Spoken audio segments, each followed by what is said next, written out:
سوال کی طرف چلتے ہیں، کیا قربانی کا گوشت فاتحہ برسی یا محرم کی نیاز میں ڈال سکتے ہیں؟ مطلب کتنا لمبا پروگرام بنا رکھا ہے قربانی کے گوشت کو بچانے کا کہ محرم کی نیاز میں بھی اس کو استعمال کرنا۔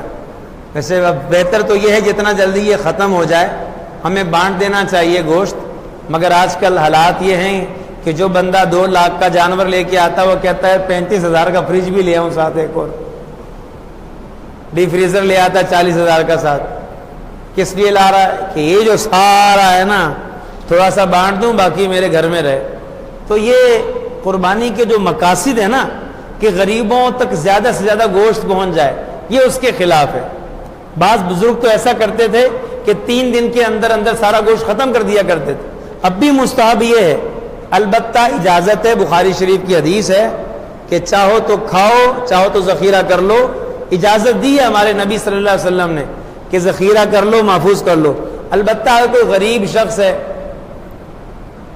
زیادہ اس کے پاس پیسے نہیں ہیں، مالدار نہیں ہے زیادہ، تو وہ اگر ذخیرہ بھی کرنا چاہے تو کر سکتا ہے، مالدار بھی ذخیرہ کر سکتا ہے، لیکن ہم اس کو یہی کہیں گے کہ بھائی زیادہ سے زیادہ لوگوں تک گوشت پہنچ جائے، جلدی بانٹ دیں۔ ہاں، مسئلہ کیا ہے؟